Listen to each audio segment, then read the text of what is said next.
नमस्कार, मैं भोला यादव।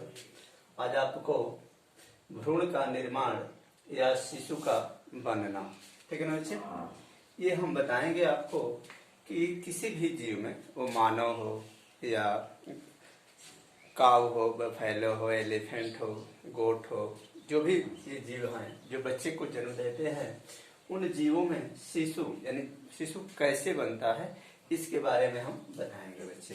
हम जानते हैं कि अंडाशय से एग सेल जो है सीक्रेट होती है और स्पर्म जो है ये जा करके यहाँ इसे मिलता है, ठीक है ना। और जब स्पर्म और अंडाशय जब मिलते हैं तो यह मिलने की क्रिया ही होती है निषेचन, ठीक है ना।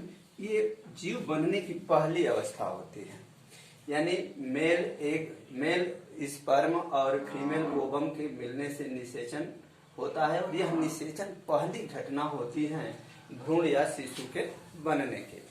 तो जब निषेचन होता है तो निषेचन के बाद इसमें जो है विभाजन शुरू हो जाता है।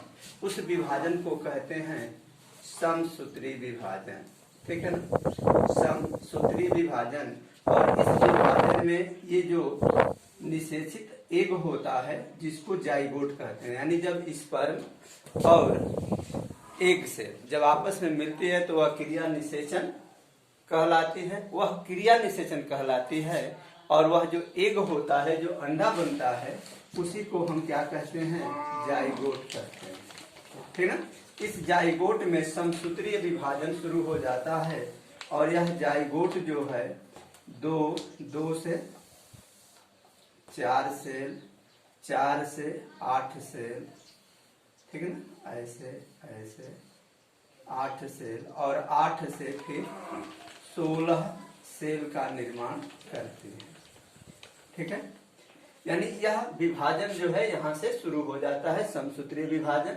इसके निषेचन होने के मात्र 12 घंटे बाद यह प्रक्रिया शुरू हो जाती है और 12 घंटे बाद जब शुरू होती है तो यह विभाजन से 2 सेल, 2 से 4, 4 से 8, 8 से 16, और यह जो है मारुला अवस्था कहलाता है। क्या कहलाता है? मारुला स्टेज, ठीक है ना। और यह स्टेज जो है निषेचन के 1 घंटे बाद शुरू होता है और लगभग 3 दिन तक चलता है, ठीक ना। 1 घंटे बाद निषेचन से शुरू होता है और 3 दिन तक चलता है और तब तक यह निषेचित जाइगोट जो है कहाँ आ जाता है? गर्भाशय में, ठीक है ना। गर्भाशय में वह जाइगोट आ जाता है। यहाँ आने के बाद अब अवस्था मारुला के बाद ब्लास्टुला अवस्था का शुभारंभ होता है, ठीक ना। ये पहला अवस्था मारुला, दूसरा होता है सेकेंड ब्लास्टुला अवस्था।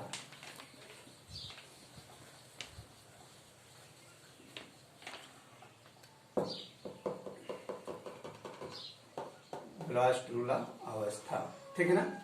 और जब ब्लास्टुला अवस्था प्रारंभ होता है 3 दिन से, यानी 3 या 4 दिन के बाद से लेकर के 2 महीने तक, ठीक ना। देखिए 4 डे और 2 मंथ तक का समय जो होता है वह जाइगोट का क्या कहलाता है? ब्लास्टुला अवस्था, ठीक है ना। और इस ब्लास्टुला अवस्था में ही इसके अंदर जो है वह एक लेयर का निर्माण होता है। यह फुटबॉल का रूप धारण कर लेता है, फुटबॉल के आकार का हो जाता है और इसमें 3 तरह की झिल्लियों का निर्माण होता है, ठीक है ना। ये होती हैं एमनियन, दूसरा होती हैं कोरियन, थर्ड जो होता है वह प्लेसेंटा,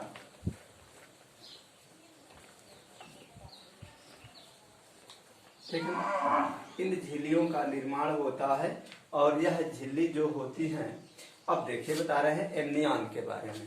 एमनियन जो है भ्रूण में जाइगोट के चारों ओर एक झिल्ली बनाती है, उस झिल्ली को एमनियन कहते हैं। और इसके अंदर का जो द्रव होता है, इस द्रव को कहते हैं एमनियोटिक द्रव।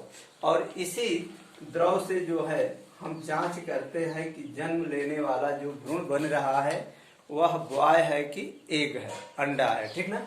और इस विधि को, जिस मेथड से इसकी जांच करते हैं, एम्ब्रियोनिक टेस्ट करते हैं कि जन्म लेने वाला शिशु बॉय है या गर्ल है, उसे हम कहते हैं एम्नियोटेंसिस।